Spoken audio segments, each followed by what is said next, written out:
नमस्कार दोस्तों, जय हिंद, वंदे मातरम। आप सभी का बहुत बहुत स्वागत है आपके अपने यूट्यूब चैनल एग्ज़ाम ट्रिकी में। सभी लोग आज बताएंगे कि आज का आपका पेपर कैसा रहा, कैसे प्रश्न आए थे और कल आप लोगों का जो पेपर होने वाला है वो करिकुलर स्ट्रेटजीज़ का होने वाला है। दोस्तों, बहुत ही इम्पॉर्टेंट जो कि आपके चैप्टर्स हैं उन पर बात होगी और बहुत ही अच्छे टॉपिक्स पर बात होगी इस वीडियो में। आप सभी को पता है कि यूनिट 1 से लेकर के और यूनिट 5 तक आपको हर एक चीज़ जो कि आपके लिए इम्पॉर्टेंट है वो आपको इस वीडियो में मिलती है और पर डे आपको ऐसी वीडियोस दी जाती हैं। तो दोस्तों, आपको वीडियो कैसी लगी ज़रूर बताइएगा, क्योंकि अभी तक आप लोगों ने 3 वीडियोस देखी और फर्स्ट ईयर में भी आप लोगों ने लगभग सभी वीडियोस देखी थी।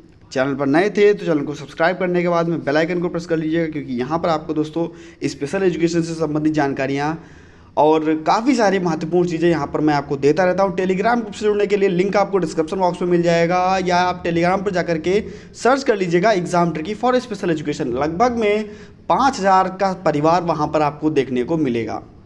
तो दोस्तों, देखते हैं पहला जो आपका यूनिट है, और इस यूनिट से ये मान के चलिए कि 1 नंबर, 2 नंबर, 5 नंबर से लेकर के 10 नंबर तक के प्रश्न आपको देखने को मिल सकते हैं। 2 नंबर में आपसे करिकुलर की यानी कि पाठ्यक्रम की परिभाषा पूछ सकता है, और इसी प्रकार से 10 नंबर में आपसे अभी मैं आपको बताऊंगा कि क्या क्या मिलाकर के आपसे 10 नंबर में भी यहाँ से प्रश्न जो है वो आ सकते हैं। तो सबसे पहले हम जान लेते हैं जो आपका यूनिट 1.1 है उसमें क्या कुछ कहा गया और किस प्रकार से आप लोगों को वहाँ से तैयार करना है। सबसे पहली बात तो पाठ्यक्रम की परिभाषा, जो कि परिभाषा ये सभी को याद होनी चाहिए। पाठ्यक्रम की परिभाषा और किसके अनुसार, एक आपके फ्रॉवेल महोदय होंगे उनके अनुसार और दूसरे होंगे आपके कलिंघम महोदय। दोस्तों, ये आपकी जो परिभाषा है ये आपके लिए बहुत ही महत्वपूर्ण है, क्योंकि जितने भी हमारे भाई बहन कलिंघम की अगर परिभाषा लिखते हैं तो ये मान के चलिए कि हर बार आपसे परिभाषा पूछी जाती है। और अभी आपका एक पेपर हुआ था वहाँ पर भी पाठ्यक्रम की परिभाषा पूछी गई थी। दोस्तों, फ्रॉवेल ने पाठ्यक्रम के बारे में क्या कहा? इन्होंने कहा कि पाठ्यक्रम संपूर्ण मानव जाति के ज्ञान तथा अनुभव के प्रतिरूप होना चाहिए। और जो सबसे महत्वपूर्ण है कलिंघम की, अगर आप इसको लिखते हैं कहीं पर भी तो वो आपको बहुत ही, ये मान के चलिए कि 2 नंबर का अगर प्रश्न है तो आपको 2 नंबर दे करके जाएगा। कलिंघम जी कहते थे पाठ्यक्रम काश्तकार इन्होंने किसको कहा था? शिक्षक को कहा था।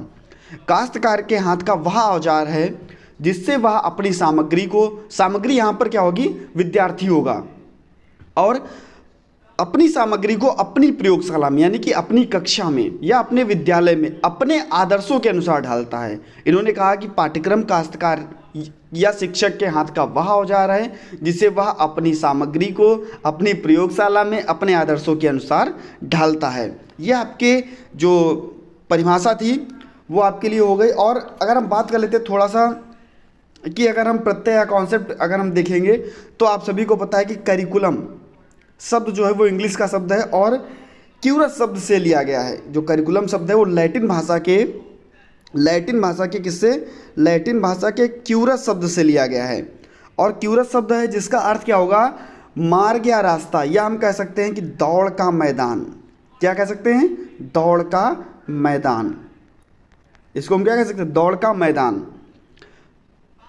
बच्चा या विद्यार्थी, या हम ऐसे भी कह सकते हैं, अर्थात पाठ्यक्रम वह है जिससे व्यक्ति को अपने स्थान पर पहुंचने के लिए रास्ता पार करना होता है, या विद्यालय का मुख्य कार्य बालकों को शिक्षा प्रदान करना होता है। और इसको पूर्ण करने के लिए जो भी क्रियाकलाप कराए जाते हैं उसे हम पाठ्यक्रम का नाम दे सकते हैं। पाठ्यक्रम वह विषय वस्तु है जो एक निश्चित समयावधि में निश्चित लक्ष्य को सामने रख करके तैयार की जाती है।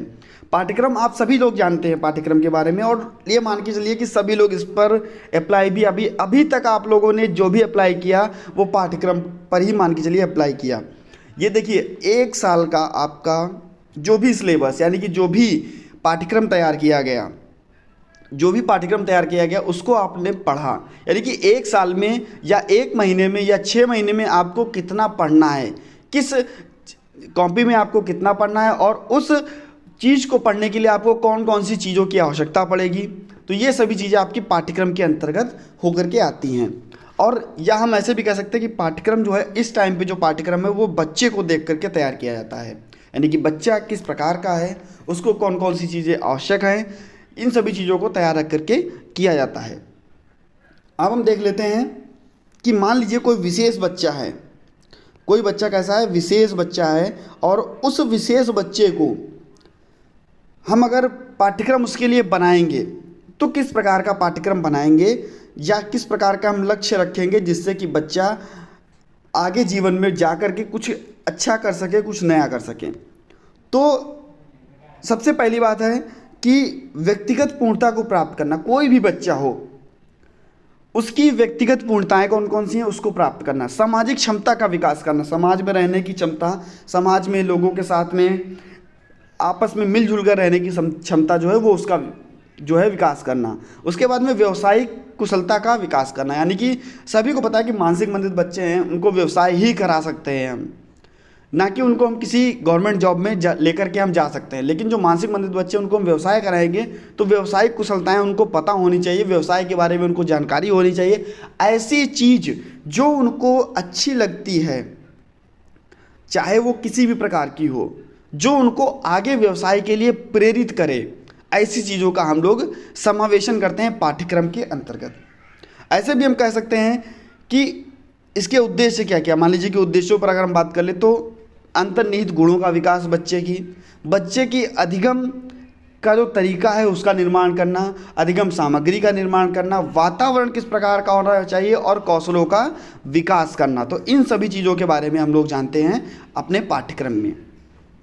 माध्यमिक शिक्षा आयोग के द्वारा पाठ्यक्रम को क्या कहा गया, और विशेष शिक्षा के लिए दोस्तों कोठारी कमीशन आया, और माध्यमिक शिक्षा में लक्ष्मी स्वामी मुदालियर जी ने 1952 ईस्वी में, जिसमें मुदालियर कमीशन कहते हैं, उसमें क्या कहा गया, उनके द्वारा कहा गया कि पाठ्यक्रम का अर्थ क्या होता है।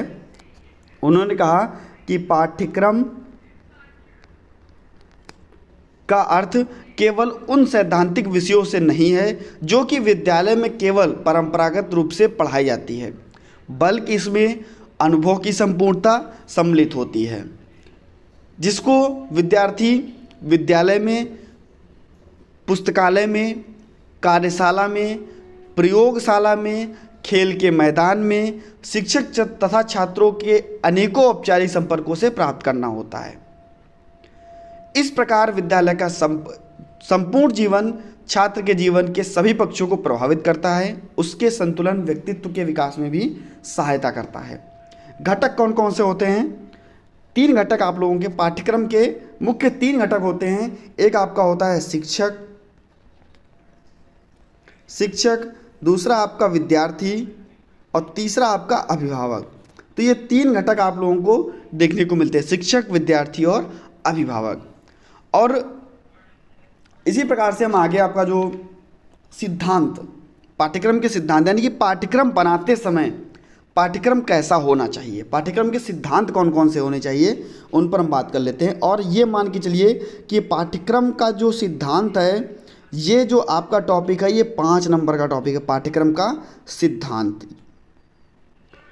कौन कौन सी चीज़ें ऐसी होनी चाहिए जो पाठ्यक्रम के अंतर्गत होनी चाहिए। मान लीजिए हम किसी भी बच्चे के लिए हम पाठ्यक्रम तैयार कर रहे हैं, तो पाठ्यक्रम कैसा होना चाहिए। अभी देखिएगा, आप सभी लोग मान लीजिए कि प्री प्राइमरी का बच्चा है।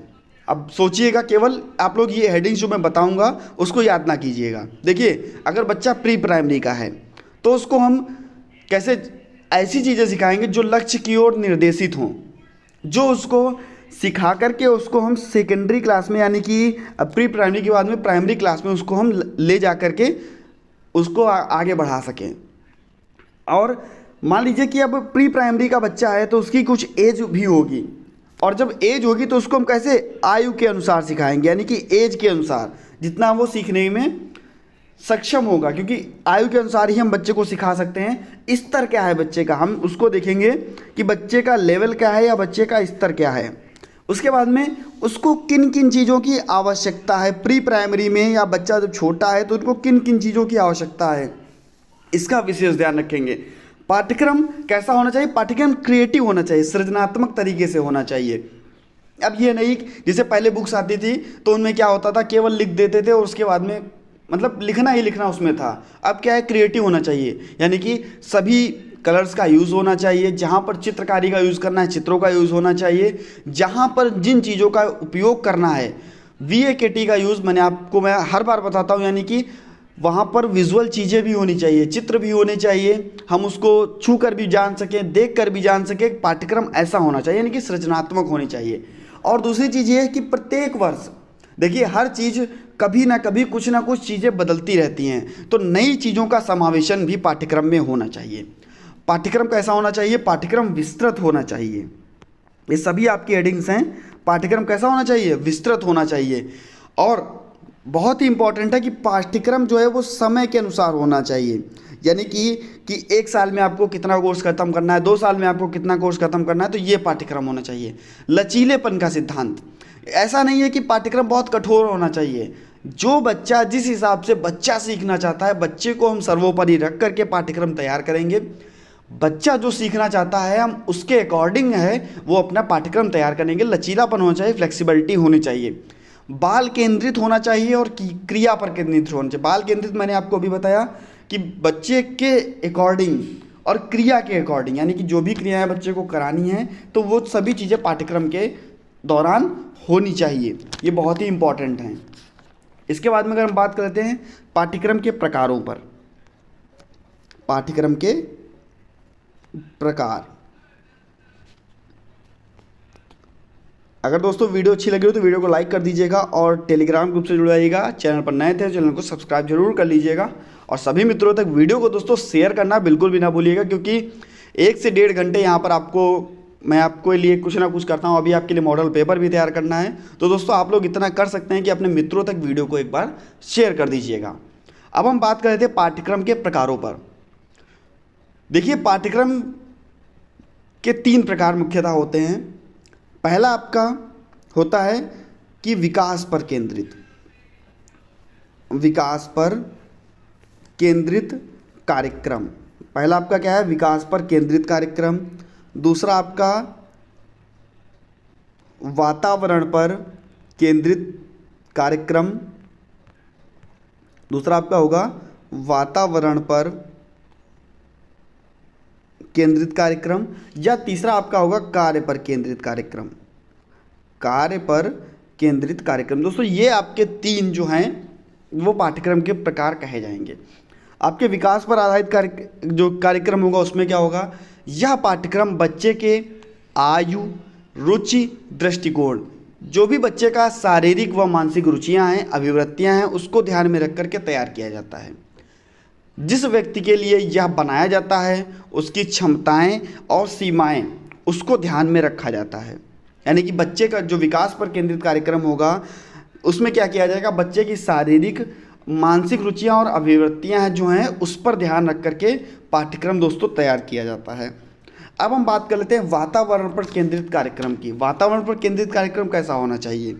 इसमें दोस्तों होना चाहिए कि जो आपका वातावरण यानी कि सामाजिक परिवेश जो आपका है, जो संस्कृति है, जो आपका परिवार है, पास पड़ोस को ध्यान में रख करके, यानी कि जो आपकी संस्कृति है, जैसे आपका समाज है, जैसे आपका परिवेश है, जैसे आपका परिवार है, तो इन सभी चीज़ों को ध्यान में रख करके पाठ्यक्रम जो है उसका निर्माण करना चाहिए।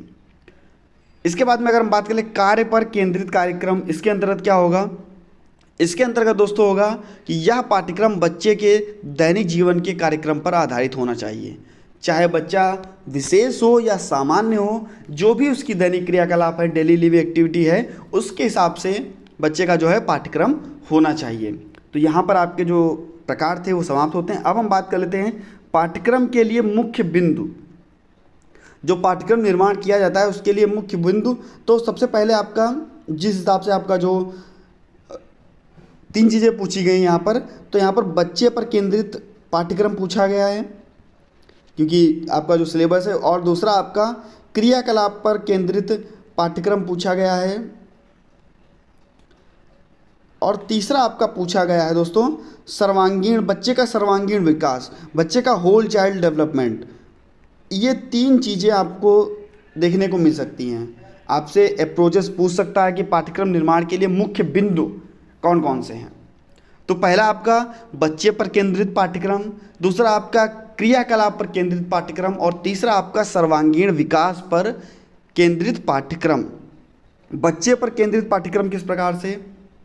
पाठ्यक्रम बाल केंद्रित होना चाहिए। अभी मैंने आपको बताया कि बच्चे की जिज्ञासा, बच्चे की रुचियां, बच्चे की आवश्यकताएं, उनको देख करके बच्चे की आयु, बच्चे की वृद्धि, बच्चे का जो ध्यान है, बच्चा जो करना चाहता है, बच्चा जिस वातावरण में करना चाहता है, बच्चा जिन कार्यों को, अगर बच्चा लिखना चाहता है तो लिखना सिखाएंगे, बच्चा अगर खेलने में कुछ करना चाहता है तो खेलना हम बच्चे को सिखाएंगे। यानी कि बच्चे पर केंद्रित पाठ्यक्रम जो है वो होना चाहिए, चाहे वो बौद्धिक अक्षम बच्चा हो, चाहे वो आपका सामान्य बच्चा हो।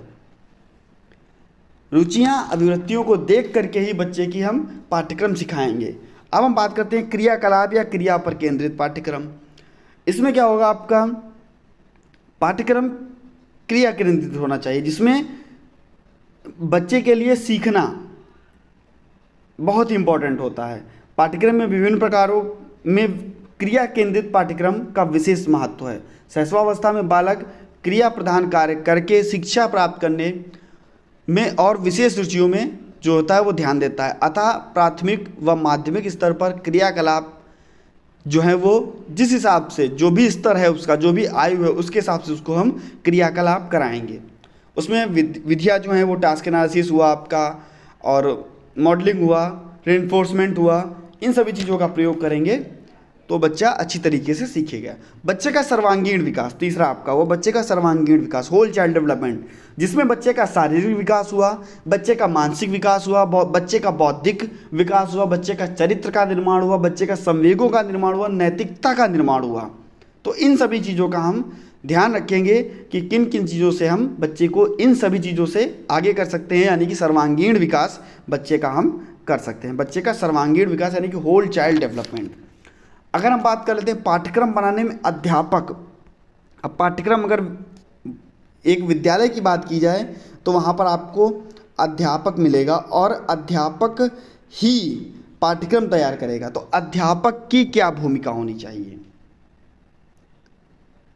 पाठ्यक्रम बनाने में अध्यापक की क्या भूमिका होनी चाहिए, और ये बहुत ही इम्पॉर्टेंट आपका यूनिट जो है आपकी, मैं बता दूं, यूनिट 1.4 आपके लिए बहुत ही इम्पॉर्टेंट है। आपसे पूछेगा कि पाठ्यक्रम बनाने में अध्यापक की क्या भूमिका है, तो आप सभी कहेंगे देखिए अध्यापक ही बच्चे के लिए पाठ्यक्रम तैयार करता है। ठीक, तो पाठ्यक्रम निर्माण करने में अध्यापक शिक्षा, समाज, देश, राष्ट्र, इन सभी चीज़ों का ध्यान रखेगा। यानी कि क्या शिक्षा देनी है, किस संस्कृति में शिक्षा देनी है, किस प्रकार के बालक को शिक्षा देनी है, इस देश में किस प्रकार का माहौल है, क्या मतलब जो भी चीज़ें यहाँ पर चल रही हैं वो किस प्रकार से चल रही हैं, बच्चा किस वर्ग से आता है, किस समाज से आता है, कौन कौन से शिक्षा विधि इनके अनुसार आते हैं, और इसकी प्रक्रियाएं लचीली, परिवर्तनशील होनी चाहिए। तो ये सभी चीज़ें जो हैं वो एक पाठ्यक्रम बनाने में अध्यापक रखता है। अगर आप इसको मान लीजिए कि अगर आपसे 5 नंबर पूछता है तो आप इसको डिटेल में करके लिखेंगे। मैं आपको केवल अच्छे पॉइंट्स जो हैं वो बता रहा हूँ। केवल बच्चा किस आयु का है, किस क्षमता का है, किन चीज़ों का उसको समावेशन चाहिए, प्राथमिक स्तर का है बच्चा कि माध्यमिक स्तर का है बच्चा कि प्री वोकेशनल स्तर का यानी कि पूर्व व्यावसायिक स्तर का है, उसके अनुसार पाठ्यक्रम तैयार किया जाता है। बच्चा मानसिक मंदित है या मानसिक मंदता के साथ में कोई भी संलग्न दशा जुड़ी हुई है या कोई भी दिव्यांगता मानसिक मंदता के साथ में जुड़ी हुई है, तो उसके अनुसार पाठ्यक्रम तैयार करना, उसके अनुसार शिक्षण रणनीतियाँ लगाना, उसके अनुसार उपकरण तैयार करना, उसके अनुसार सामग्री तैयार करना, उनका सभी चीज़ों का समावेशन करना, और बहुत ही ज़रूरी है अनुकूलन करना। दोस्तों अनुकूलन करना बहुत ही ज़रूरी है, अनुकूलन करना यानी कि एडेप्टेशन करना। तो ये सभी चीज़ें जो हैं वो बहुत ही महत्वपूर्ण होती हैं एक शिक्षक के पाठ्यक्रम को तैयार करने के लिए। यानी कि किसी भी बच्चे का अगर पाठ्यक्रम तैयार करता है एक शिक्षक, तो ये सभी चीज़ें बहुत ही महत्वपूर्ण होती हैं। इनको आप लोग पढ़ लीजिएगा और डिटेल में अगर आपसे आता है तो ज़रूर लिखिएगा। 5 नंबर में बहुत ही महत्वपूर्ण टॉपिक है। इसके बाद में आपसे एक आपका बहुत ही महत्वपूर्ण टॉपिक है जो कि होम बेस्ड मॉडल। गृह आधारित कार्यक्रम या होम बेस्ड मॉडल, और आपसे पूछा भी जाता है गृह आधारित मॉडल क्या है या होम बेस्ड मॉडल क्या है, या आपसे पूछ लेगा कि जो आपका कि बहुविशेषज्ञ दल के अंतर्गत कौन कौन से आते हैं, यानी कि मल्टी डिस्पेंसरी जो टीम होती है उसके अंतर्गत कौन कौन से आते हैं, जो भी मान लीजिए विशेष शिक्षक हुआ, मनोवैज्ञानिक हुआ, कौन कौन से लोग उसके अंतर्गत आते हैं। तो सबसे पहले हम बात कर लेते हैं गृह आधारित कार्यक्रम की। देखिए नाम से ही स्पष्ट है, घर पर आकर के कोई भी विशेष शिक्षक उसको पढ़ाएगा। पढ़ाना किसको है, सीधी सी बात है, कोई मानसिक मंदित बच्चा हुआ है, किसी भी प्रकार का बच्चा हुआ, घर पर आकर के गृह आधारित मॉडल के अंतर्गत घर पर आकर के जो भी आगंतुक होगा वो क्या करेगा, बच्चे को पढ़ाएगा। वह व्यावसायिक तौर पर बच्चे को प्रशिक्षण दे सकता है, और प्रशिक्षण अगर गृह आधारित मॉडल के अंतर्गत मिलेगा तो घर के वातावरण में बच्चे को हम अच्छा बना सकते हैं, बच्चे को अच्छा तैयार कर सकते हैं। घर का जैसा भी वातावरण है, मान लीजिए कि घर में अगर बैरियर फ्रीज हर चीज़ें नहीं हैं तो हम फिर भी बच्चे को बहुत कुछ सिखा सकते हैं अगर हम घर में चीज़ों को सिखाते हैं। अगर घर में ही बच्चा रहना चाहता है तो उसमें हम माता पिता, भाई बहन, दादी बाबा, इन सभी का सहारा लेंगे और सभी को प्रशिक्षित करते रहेंगे बच्चे के साथ साथ, क्योंकि आप या कोई भी अगर बच्चे के घर जाता है सिखाने तो कुछ दिनों तक ही सिखाने जाएगा, उसके बाद में जो भी चीज़ें हैं वो उसके घर वाले, उसके माता पिता, उसके परिवार के लोग, उसके भाई बहन, उसके दादी बाबा, ये सभी लोग जो हैं उसके साथ में मदद करेंगे। अगर बच्चे को थेरेपी दिलानी है तो थेरेपी की व्यवस्था की जाएगी। अगर बच्चे को ये मान के चलिए कि अगर किसी भी प्रकार का प्रशिक्षण देना है, व्यवसाय चिकित्सा, बच्चे को वाक चिकित्सा हुई, भौतिक चिकित्सा हुई, इन सभी चीज़ों का अगर उपयोग कराना है तो वो भी हम घर पर ला करके बच्चे को सिखा सकते हैं। इस मॉडल में बच्चा घर पर ही रहकर विशेषज्ञ द्वारा और वास्तविक वस्तुओं से प्रशिक्षण प्राप्त करता है, जिसमें बच्चे की जांच निरंतर करवाते रहते हैं और पुनर्वास की जो सेवाएं हैं, रिहैबिलिटेशन की जो सेवाएं हैं वो प्रदान की जाती हैं। पोर्टाज मॉडल आता है एक, वह जो होता है वो गृह आधारित मॉडल कहलाता है। जो आपका पोर्टाज मॉडल होता है आप सभी ने पढ़ा होगा, तो वो कैसा गृह आधारित मॉडल जो होता है वो कहलाता है। अब अगर हम बात कर लेते हैं दोस्तों आपके बहुविशेषज्ञ दल की, यानी कि मल्टी डिस्पेंसरी जो टीम होती है उसके अंतर्गत कौन कौन से लोग आते हैं। तो सबसे पहले हम बात करते हैं कि बहुविशेषज्ञ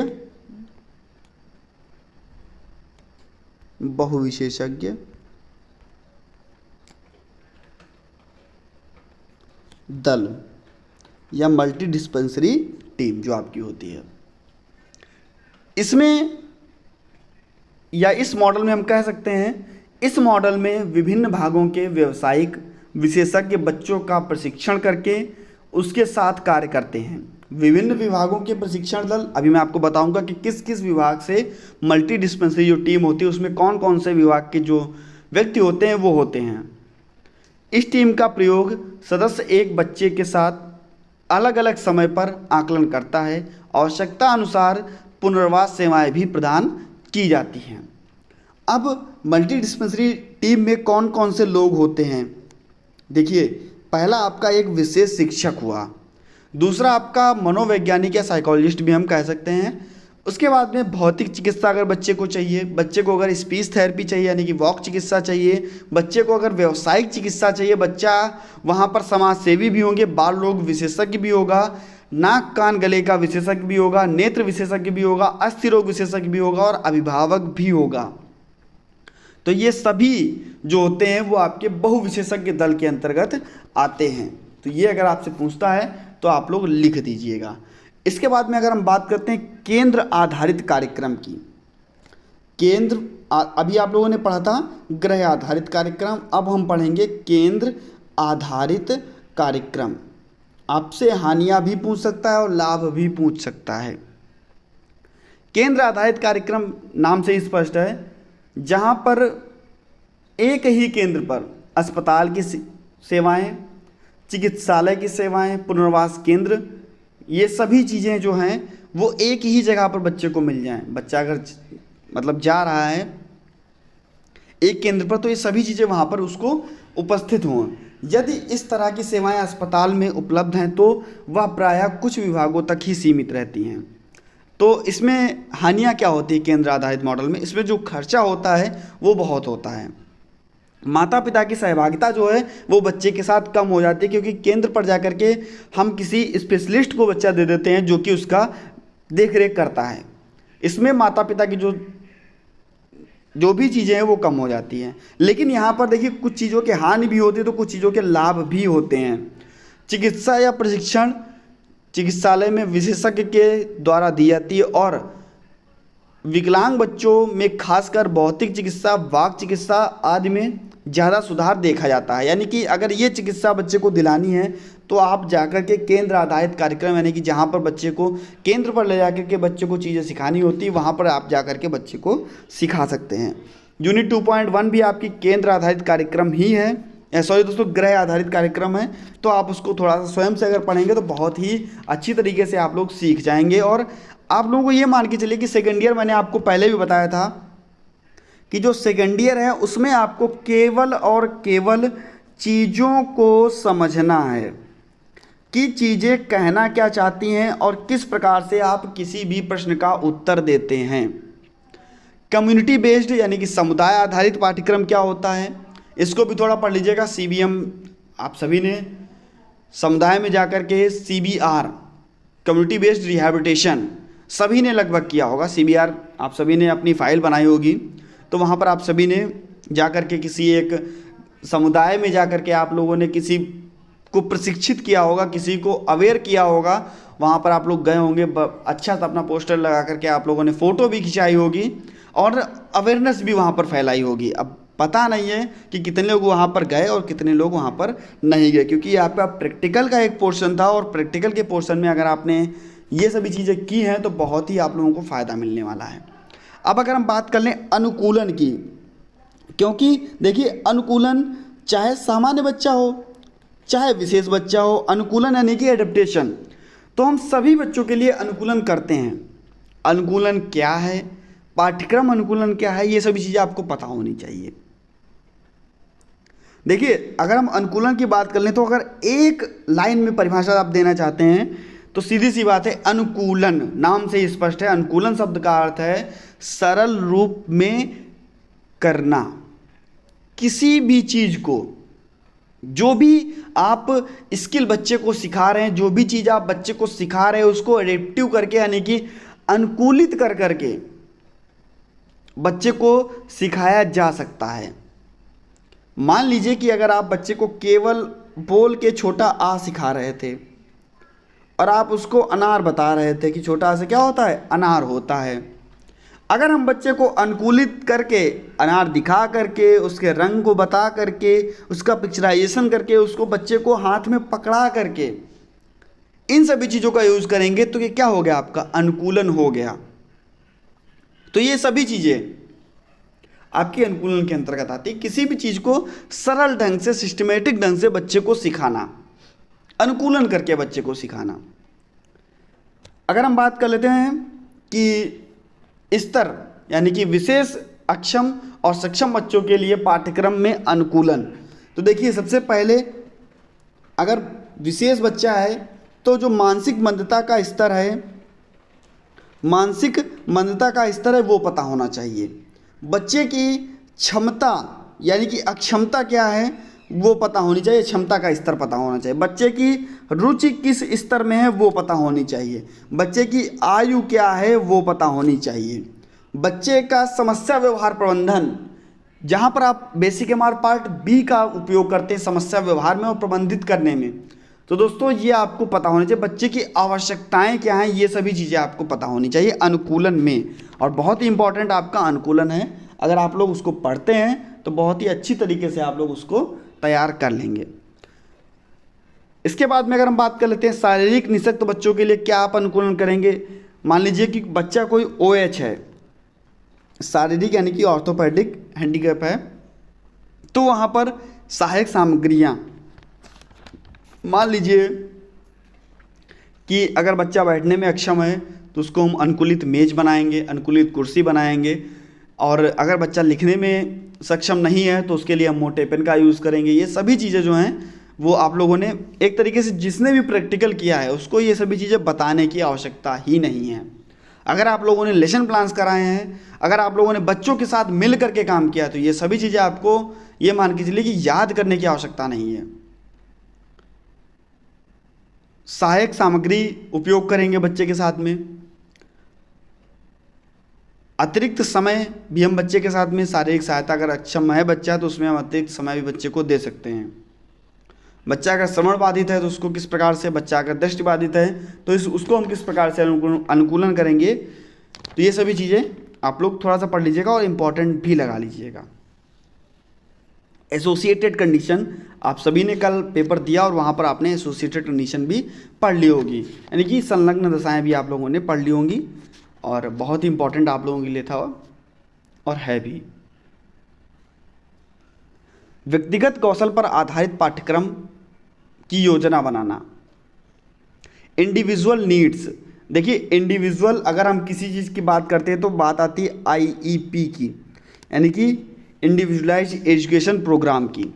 आईपी अगर हम बच्चे पर बनाते हैं यानी कि व्यक्तिगत कौशल पर आधारित पाठ्यक्रम बनाते हैं तो बच्चे की आवश्यकताओं का आकलन किया जाएगा, बच्चे की जो व्यक्तिगत आवश्यकताएं हैं उसके अनुसार पाठ्यक्रम तैयार किया जाएगा, बच्चे की जो प्रशिक्षण की विधियां हैं, जो योजना लागू करनी है, उन सभी चीज़ों पर ध्यान दिया जाएगा और कार्य समाप्त होने के बाद में दोस्तों उसका हम मूल्यांकन भी करेंगे। तो ये सभी चीज़ें जो हैं वो आईपी बनाने के लिए बहुत ही इंपॉर्टेंट होती हैं और आईपी जो है आप लोगों ने फर्स्ट ईयर से लेकर के सेकेंड ईयर तक बहुत ही अच्छी तरीके से पढ़ा। आगे हम बढ़ते हैं और आपका जो नेक्स्ट, आप लोग आईपी के बारे में जानते हैं, मुझे पता है क्योंकि आईपी आप लोगों ने फर्स्ट ईयर में भी आईपी आपने पढ़ी, सेकेंड ईयर में भी आपने आईपी पढ़ी। तो अब आपको अगर आप आईपी पढ़ाई जाती है तो ये मान के चलिए कि आप लोगों ने फर्स्ट ईयर में कुछ पढ़ा ही नहीं। अगर आईपी आपने फाइल्स भी बनाई, फर्स्ट ईयर में माइल्ड, मॉडरेट, सीवियर 3 कंडीशन पे बनाई और ऐसे ही आप लोगों ने सेकेंड ईयर में भी 3 कंडीशंस पे बनाई थी, सीपी, ऑटिज्म और मल्टीपल डिसेबिलिटी। ये 3 जो आपके चीज़ें थी वहाँ पर आपको आईपी बनाने के लिए दी गई थी। तो वहाँ पर आपने जो भी चीज़ें की हैं वो सभी चीज़ें आईपी के दौरान आती हैं, इसमें आपको बताने की आवश्यकता नहीं। आगे हम बढ़ते हैं। अगर हम बात करते हैं पाठ्य योजना के लिए समूह प्रशिक्षण। समूह प्रशिक्षण के अंतर्गत बच्चा अगर मानसिक मंदित है तो हम किस प्रकार से उसको समूह का प्रशिक्षण देंगे। बच्चा मानसिक मंदित है, उसकी आयु, लिंग, मानसिक स्तर, कार्य करने की क्षमता, इसके साथ में समूह का प्रशिक्षण दिया जाता है तथा कुशल प्रशिक्षण के द्वारा निश्चित संख्या जो होती है उसको तैयार किया जाता है। और बच्चों के लिए ये नहीं कि अगर हम बच्चे को मान लीजिए समूह में प्रशिक्षण देना चाहते हैं तो बहुत ही ज़्यादा बच्चे बैठ जाएं लेकर के। देखिए मानसिक मंदित बच्चे जो होते हैं उनको हम ज़्यादा की संख्या नहीं पढ़ा सकते हैं। मान के चलिए कि 1:8 के अनुपात में हम बच्चे को पढ़ाते हैं, यानी कि एक शिक्षक और 8 बच्चे हम यहाँ पर लेकर के बैठ सकते हैं समूह प्रशिक्षण के अंतर्गत। इससे अगर अधिक होते हैं तो आप ना ही बच्चे को अच्छे से पढ़ा सकते हैं और ना ही बच्चा अच्छे से पढ़ सकता है, क्योंकि सभी बच्चों पर ध्यान केंद्रित नहीं कर पाएंगे और ना ही सभी बच्चे आप पर ध्यान केंद्रित कर पाएंगे। आप सभी जब पढ़ाते होंगे, लेसन प्लान कराने जाते होंगे तो मानसिक मंदित बच्चों के लिए यू आकार के शेप आपको वहाँ पर देखने को मिलता होगा, जहाँ पर आप इसके अंदर पूरा घूमते रहते होंगे और यहाँ पर आपको सभी बच्चे जो हैं वो बैठे मिलते होंगे। तो हम प्रशिक्षण अगर बच्चे को देते हैं तो वही प्रशिक्षण 2 से 3 बार हम दोहराते भी थे। अगर हम बच्चे को समूह का प्रशिक्षण देते थे, ग्रुप टीचिंग कराते थे, तो वहाँ पर हम बच्चे को चीज़ें दिखा करके बच्चे को सिखाते थे और बच्चे को हम 2 से 3 बार वो चीज़ें हम दोहराते भी थे। समूह प्रशिक्षण के लिए पाठ्यक्रम क्रियाएं और पाठ्यक्रम सहभागी क्रियाएं। पाठ्यक्रम क्रियाएं भी हम बच्चे को कराते थे और पाठ्यक्रम में सहभागिता, यानी कि पाठ्यक्रम क्रियाएं लिखना, पढ़ना, गणित की क्रियाएं जो होती हैं वो आपकी पाठ्यक्रम क्रियाएं होती हैं। और पाठ्यक्रम में सहभागी क्रिया, बच्चे को हम खेल खेल में बच्चे का शारीरिक विकास, मानसिक विकास, बौद्धिक विकास कराते हैं। तो दोस्तों वो आपकी पाठ्यक्रम सहगामी क्रियाओं के अंतर्गत चीज़ें जाती हैं। खाली समय में बच्चे को जो भी चीज़ें हम उपयोग कराते हैं। समूह प्रशिक्षण में सक्रिय समूह प्रशिक्षण और निष्क्रिय समूह प्रशिक्षण, ये दो प्रकार के आपके प्रशिक्षण आते हैं। सक्रिय समूह प्रशिक्षण क्या होता है? इसमें शिक्षक विद्यार्थी को कौशल प्रशिक्षण देते समय सक्रिय रूप से उसके साथ सैद्धांतिक रूप से किसी ना किसी कार्य को सीखने के लिए भूमिका जो होती है वो सक्रिय रूप से रहती है। लेकिन निष्क्रिय समूह प्रशिक्षण क्या होता है? इस कार्यक्रम में शिक्षण कार्य के संबंध में व्याख्या करके बताते हैं और शिक्षक स्वयं भागीदारी नहीं करता। आवश्यकता पड़ने पर वह मौखिक संकेतों से बच्चों को बताता है, लेकिन कार्य जो है वो समूह में रह करके ही बच्चा ही करता है। इसमें जो शिक्षक का रोल रहता है वो अहम नहीं रहता है। 4 से 6 वर्ष के लिए आप लोग किस प्रकार से बच्चे को देखरेख करना सिखाएंगे, यानी कि स्वयं से देखरेख करना, यानी कि बच्चा कपड़ा पहनना, बच्चे का पानी पीने की क्रिया, बच्चे की शौच की क्रिया, बच्चे जितनी भी चीज़ें हैं, स्थूल गामक कौशल हुआ बच्चे का, इन सभी चीज़ों को किस प्रकार से आप लोग प्लान करके बच्चे को सिखा सकते हैं। तो ये सभी चीज़ें आप लोग पढ़ लीजिएगा। बच्चे का खाने संबंधी कौशल, बच्चे के कपड़े संबंधी कौशल, ये आप लोगों ने अपनी जो आपका ये मान के चलिए कि जो डेली लिविंग एक्टिविटी आप लोगों ने फर्स्ट ईयर में पढ़ी थी, सेम यहाँ पर भी आपको वही चीज़ें लिखनी हैं। प्राथमिक स्तर पर पाठ्यक्रम के क्षेत्र, बच्चा जब प्राथमिक स्तर में जाता है तो 7 से 10 वर्ष के अंतर्गत बच्चा रहता है। आप लोगों ने FACP पढ़ा होगा, तो वहाँ पर आप लोगों ने प्री प्राइमरी पढ़ा होगा, प्राइमरी पढ़ा होगा, उसके बाद में आप सेकेंडरी पढ़े होंगे। अगर बच्चा 80% गोल को अचीव नहीं कर पाता है तो आप कहे होंगे कि प्राइमरी फर्स्ट में जाएगा, उसके बाद में सेकेंडरी जाएगा। अगर नहीं कर पाता है तो सीधे जा करके हम उसको, अगर कर लेता है तो उसको हम सीधे जा करके सेकेंडरी के बाद में प्री वोकेशनल, फिर वोकेशनल में ले जाते हैं। आप लोगों ने FACP पढ़ा होगा और सभी ने तैयार किया होगा। FACP का फुल फॉर्म भी सभी को पता होगा, functional assessment checklist for programming. तो यहाँ पर प्राथमिक स्तर का जो पाठ्यक्रम है उसके क्षेत्र में बच्चे को कौन कौन सी चीज़ें सिखानी होंगी कि जिससे कि बच्चा सामाजिक शिक्षा ले सके, बच्चा स्वावलंबी बन सके, बच्चे का भाषा का संप्रेषण हो सके, बच्चे का व्यवसाय, मनोरंजन कौशल, इन सभी चीज़ों का विकास हो सके। तो ये सभी चीज़ें हम प्राथमिक स्तर पर बच्चे को सिखाते हैं। बच्चे का इसके बाद में अगर हम बात कर लें समेकित कार्यक्रम, यानी कि इंटीग्रेशन क्या होता है, तो इंटीग्रेशन में अगर हम बात कर लें कि इंटीग्रेशन या समेकित कार्यक्रम क्या होता है। देखिए, नाम समेकित या इंटीग्रेशन, समेकन का वास्तविक अर्थ है संपूर्ण से जोड़ दे, जो इसका वास्तविक अर्थ होता है वो संपूर्णता से जोड़ना होता है। इसमें क्या होता है, जब पाठ्यक्रम को समेकित करना हो तो उसके लिए संबंधित भाग, उसकी व्यापकता पर जो है वो ज़्यादा बल दिया जाता है। रचनावाद के समय शिक्षक एवं विद्यार्थी एक साथ कार्य करके शिक्षा का निर्माण करते हैं, जो उसके अनुभव एवं ज्ञान पर आधारित होता है, जिससे अधिगम अर्थपूर्ण बन सके। जब हम पाठ्यक्रम में समेकन की बात करते हैं तो हम वास्तव में विद्यार्थियों को विभिन्न विषयों को व्यापक रूप से समझने के लिए, हासिल करने के लिए बात करते हैं। ये मान के चलिए कि घटक कौन कौन से होते हैं। अगर समेकित पाठ्यक्रम के घटक कौन कौन से होते हैं, कंपोनेंट्स भी हम इसको इंग्लिश में बोल सकते हैं। इसमें मौलिक कौशल तथा विषय वस्तु उच्च स्तर की होनी चाहिए, और जो सोच होनी चाहिए वो उस पर भी, जो बच्चे का स्तर और सोच होना चाहिए उस पर भी हम ध्यान देते हैं, उस पर भी ध्यान दिया जाता है। जीवन पर्यंत प्रोत्साहन करना, यानी कि अधिगम के लिए बच्चे को हम प्रोत्साहित करते रहते हैं। बड़े विचार, अर्थपूर्ण ज्ञान, अवधारणाओं को भी हम उसका भी विकास करते हैं, और शिक्षार्थियों को सीखने के कौशल के लिए भी हम अवसर प्रदान करते हैं। जीवन अनुभव जो है वो भी बहुत ही इम्पोर्टेंट होता है। प्राथमिक लक्ष्य, द्वितीयक और तृतीयक लक्ष्य भी जो हैं वो आप लोग इनको पढ़ लीजिएगा। पूर्ण शब्द विधि क्या होती है, मिलान करना क्या होता है, ये सभी चीज़ें आप लोग अगर आप पूर्ण शब्द विधि अगर आप पढ़ेंगे तो इम्पॉर्टेंट है आप लोगों के लिए। पूर्ण शब्द विधि थोड़ा सा देख लीजिएगा कि किसके लिए यूज़ की जाती है, क्या क्या चीज़ें इसमें होती हैं। बाकी आपने समेकित शिक्षा ये सभी आप लोगों ने पढ़ ली होगी कल ही। रिसोर्स रूम क्या होता है ये भी आप लोगों ने पढ़ा होगा, क्योंकि कल जो आपका पेपर था उसमें रिसोर्स रूम भी आपका आया था। रिसोर्स रूम आप सभी को पता है कि क्या होता है। समूह क्या होता है। समूह की अगर आपसे परिभाषा पूछ देता है कि समूह को परिभाषित कीजिए, 2 नंबर का आपसे प्रश्न पूछ सकता है। अगर हम बात करते हैं मैकाइवर के अनुसार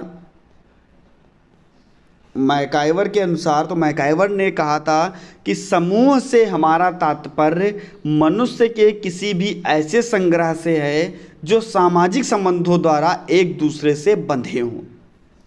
समूह में, एक समूह में वही लोग मिलेंगे जिनका संबंध एक दूसरे से होगा। वो किस प्रकार से होगा?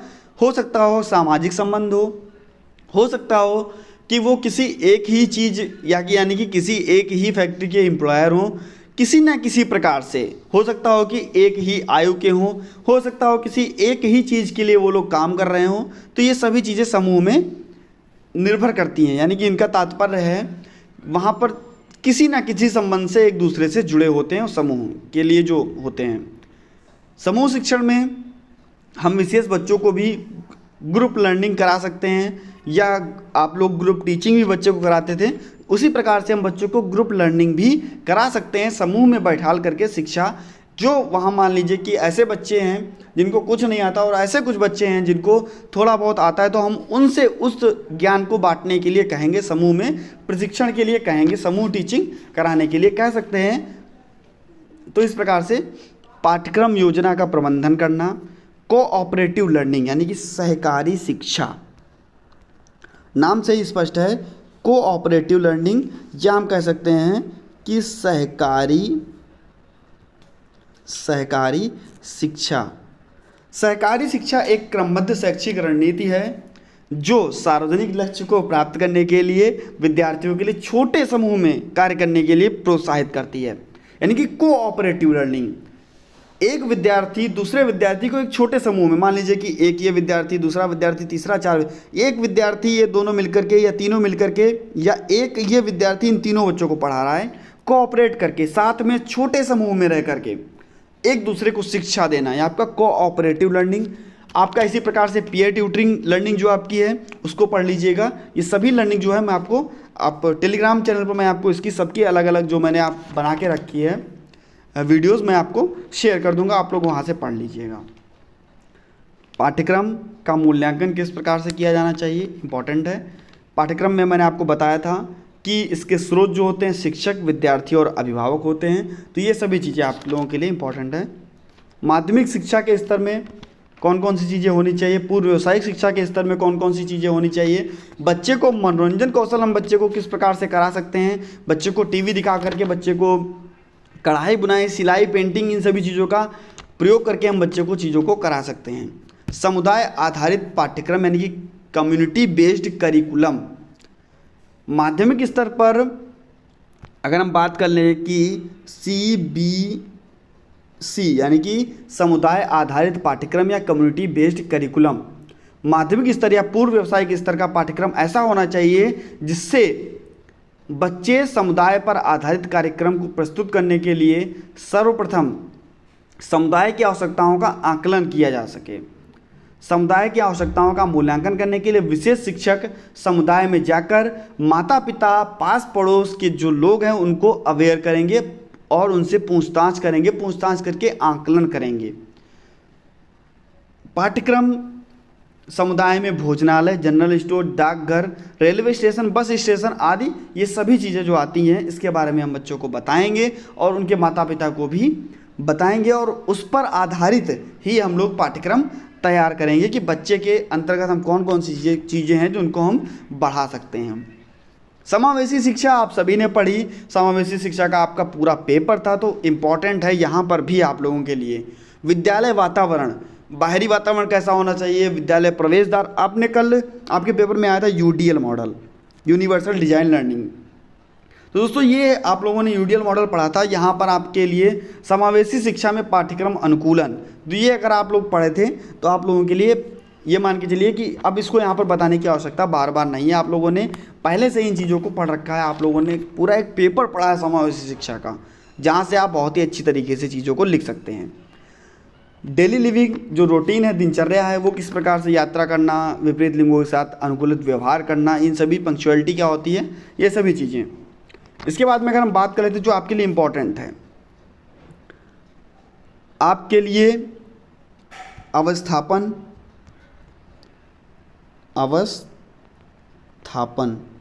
इसकी परिभाषा इम्पोर्टेंट है, और कभी कभी OST इसका दोस्तों फुल फॉर्म भी पूछ देता है, office of special education and rehabilitation service of US, ये इसका फुल फॉर्म है। तो दोस्तों निःशक्त व्यक्तियों को प्रशिक्षण स्थल से रोजगार में प्रवेश कराना ही व्यावसायिक परिवर्तन है या अवस्थापन है। यह व्यावसायिक परिवर्तन को हम OSERS से प्रशिक्षण से रोजगार तक का सफर एक उत्पादक युक्त प्रक्रिया है तथा ये अनुभव एवं सेवा के विस्तृत क्षेत्र पर प्रकाश डालती है और रोजगार इसमें क्या होता है जो मुख्य होता है। अवस्थापन की शर्तें प्रारूप है, थोड़ा सा पढ़ लीजिएगा, इसमें कोई ज़्यादा मतलब चीज़ें खास नहीं थी, लेकिन रोजगार क्या होता है इसको जरूर पढ़ लीजिएगा। आश्रयदंत रोजगार, खुला रोजगार और स्वरोजगार। रोजगार में आप लोग अगर आश्रयदंत रोजगार में पढ़ेंगे तो पेंटिंग, बढ़ई, इन सभी चीज़ों का जिक्र होगा। खुले रोजगार में अगर आप बात करेंगे तो ऑफिस, सहायक, स्टेशनरी, इन चीज़ों का यूज होगा। और अगर स्वरोजगार की बात करेंगे, स्वयं से रोजगार करना, तो मोमबत्ती बनाना, अगरबत्ती बनाना, पान की दुकान चलाना, बागवानी करना, कढ़ाई करना, बुनाई करना, इन सभी चीज़ों का प्रयोग किया जाएगा आपके रोजगार के अंतर्गत, रोजगार के प्रकारों के अंतर्गत।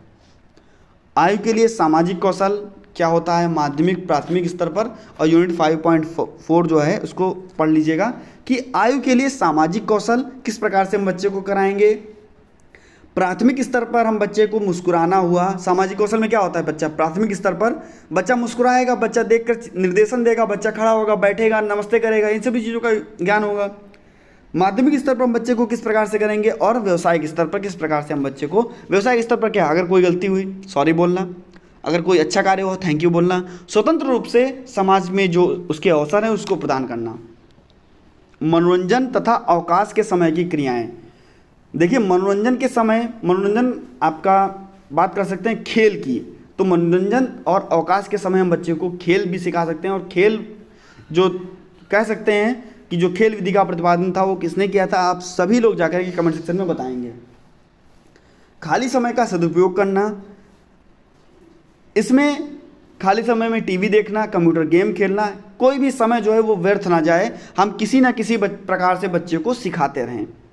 कला करना, पेंटिंग करना, ये सभी अवकाश के समय की, क्राफ्ट करना, दफ्ती के कार्य करना और जल की क्रियाएं करना, कंप्यूटर से खेलना, ये सभी चीज़ें जो हैं वो बच्चे को सिखा सकते हैं और बच्चे से हम वो चीज़ें भी करा सकते हैं अवकाश के समय की। ऐसे अभी हम कह सकते हैं कि हम बच्चे को नाटक भी सिखा सकते हैं, खेल कूद भी सिखा सकते हैं, नृत्य, संगीत, क्रिकेट, बास्केटबॉल, यातायात, इन सभी चीज़ों को हम बच्चे को सिखा सकते हैं। बागवानी करना सिखा सकते हैं, जानवरों की देखभाल करना सिखा सकते हैं। बच्चा अगर दृश्य श्रव्य सामग्रियों से सीखना चाहता है तो उसको भी हम बच्चे को सिखा सकते हैं, इसके लाभ भी होते हैं। तो ये सभी चीज़ें जो थी आपके लिए बहुत इंपॉर्टेंट है। यूनिट 5.5 जो है वो आपकी बहुत ही इंपॉर्टेंट है, आपसे 5 नंबर में भी यहाँ से प्रश्न आ सकता है। तो दोस्तों मिलता हूँ नेक्स्ट वीडियो में। कैसी लगी आज की आपको वीडियो, और जो भी आपका मॉडल पेपर है थोड़ी देर में आपको तैयार होकर के मिल जाएगा। आप लोग पढ़ते रहिए, मुस्कुराते रहिए, हंसते रहिए और अपना पेपर देते रहिए। धन्यवाद।